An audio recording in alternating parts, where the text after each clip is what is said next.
একটি প্রণালী বা জলপথ কিভাবে একটি দেশের সবথেকে শক্তিশালী অস্ত্রে পরিণত হতে পারে তা নিয়ে আজকের পর্ব। ইরান, যুক্তরাষ্ট্র এবং ইসরায়েলের মধ্যে 40 দিনের সংঘর্ষের পর একটি গুরুত্বপূর্ণ বিষয় পরিষ্কার হয়েছে।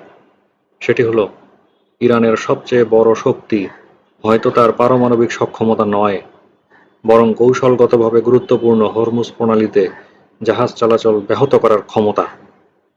সংঘাতের শুরুর সময় থেকেই অনেকেই এই যুদ্ধকে ইরানের শাসন ব্যবস্থা পরিবর্তনের চেষ্টা হিসেবে দেখেছিলেন, যেখানে গুরুত্বপূর্ণ স্থাপনা এবং নেতাদের লক্ষ্য করে ব্যাপক বোমা হামলা চালানো হয়। এর জবাবে ইরানও যুক্তরাষ্ট্রের উপসাগরীয় মিত্রদের লক্ষ্য করে ক্ষেপণাস্ত্র এবং ড্রোন হামলা চালায়। তবে সংঘাত বাড়তে থাকলে ইরান তাদের কৌশল বদলে ফেলে। তারা হরমুজ প্রণালীতে জাহাজ চলাচলে বাধা দেওয়ার দিকে মনোযোগ দেয়। হরমুজ প্রণালী হলো একটি অত্যন্ত গুরুত্বপূর্ণ সংকীর্ণ জলপথ, যা পারস্য উপসাগরকে ওমান উপসাগর এবং আরব সাগরের সঙ্গে যুক্ত করে। বিশ্বের বড় একটি অংশের তেল এবং গ্যাস এই পথ দিয়েই আন্তর্জাতিক বাজারে যায়। তাই এই প্রণালীর উপর দিয়ে জাহাজ চলাচল বাধাপ্রাপ্ত হলে বিশ্ব অর্থনীতি এবং রাজনীতিতে বড় প্রভাব পড়ে। ইরানের নতুন এই কৌশলের কারণে দ্রুতই যুক্তরাষ্ট্র এবং তার মিত্রদের উপর ব্যাপক চাপ সৃষ্টি হয়, কারণ তাদের অর্থনীতি নির্ভর করে এই প্রণালী দিয়ে অব্যাহতভাবে তেল এবং গ্যাস পরিবহনের উপর।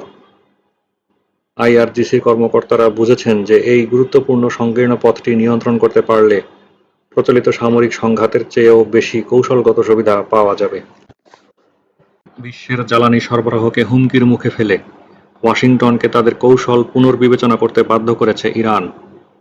শেষ পর্যন্ত যুদ্ধবিরতি আলোচনার শর্ত হিসেবে যুক্তরাষ্ট্রকে এই জলপথ পুনরায় খুলে দেওয়া এবং নিরাপত্তা নিশ্চিত করার উপরে অগ্রাধিকার দিতে হয়েছে। ইরান নিয়মিতভাবে হুমকি দিয়ে আসছে যে তাদের উপর আক্রমণ হলে তারা এই প্রণালী বন্ধ করে দেবে। তবে এর আগে কখনোই এটি পুরোপুরি বন্ধ করা হয়নি।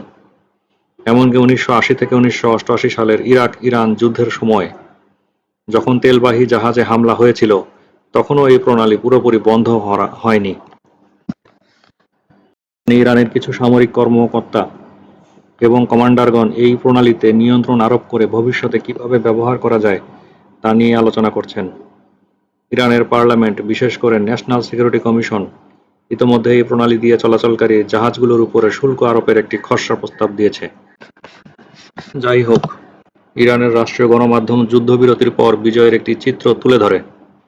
কুয়েতে অবস্থিত ইরানি দূতাবাস থেকে ইরানের প্রয়াত সর্বোচ্চ নেতা আয়াতুল্লাহ আলী খামেনিকে নিয়ে একটি ভিডিও প্রকাশ করা হয়, যার শিরোনাম ছিল "যখন আল্লাহর সাহায্যে সফলতা এবং বিজয় অর্জিত হয়"।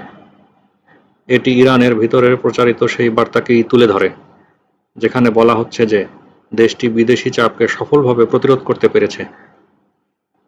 আইআরজিসির এক ঘনিষ্ঠ ফার্স নিউজকে বলেছে, ইরানের যুদ্ধবিরতি পরিকল্পনায় নিষেধাজ্ঞা তুলে নেওয়া, যুদ্ধের ক্ষতিপূরণ দেওয়া আর মার্কিন সেনা প্রত্যাহারের কথা বলা হয়েছে। ইরানের শীর্ষ কর্মকর্তারাও এই একই ধরনের বক্তব্য দিয়েছেন। ইরানের ভাইস প্রেসিডেন্টের মতে এই যুদ্ধবিরতি খামেনির মতবাদের বিজয়। এর মাধ্যমে মূলত ইরানের সাবেক সর্বোচ্চ নেতা আলী খামেনিকে বোঝানো হয়েছে। একই সময়ে সাবেক আইআরজিসি প্রধান এবং ইরানের নতুন সর্বোচ্চ নেতার উপদেষ্টা মোহসেন রেজাই সতর্ক করে বলেছেন, ইরানি বাহিনী এখনও সর্বোচ্চ সতর্ক অবস্থায় রয়েছে এবং তাদের আঙ্গুল ট্রিগারে আছে, অর্থাৎ ইরানের সেনারা যে কোনো মুহূর্তে হামলার জন্য প্রস্তুত। শান্তি আলোচনার আগে হরমুজ প্রণালী আবার খুলে দেওয়া ছিল যুক্তরাষ্ট্রের একটি প্রধান দাবি, কিন্তু এটি বাস্তবায়ন সহজ ছিল না বলেই মনে হচ্ছে। এছাড়াও ইরান সতর্ক করে যে রিভলিউশনারি গার্ড কোরের অনুমতি ছাড়া প্রণালী দিয়ে যেসব জাহাজ চলাচল করবে সেগুলোকে লক্ষ্যবস্তু করা হবে এবং ধ্বংস করা হবে। প্রিয় দর্শক, যে কোনো বহুতল ভবন নির্মাণের পূর্বে সয়েল টেস্ট করা অত্যন্ত আবশ্যক। সয়েল টেস্ট ব্যতিরেকে যদি ভবন নির্মাণ করা হয়, তাহলে ভূমিকম্পে ভবন ক্ষতিগ্রস্ত হওয়া অথবা হেলে পড়ার যথেষ্ট ঝুঁকি থাকে।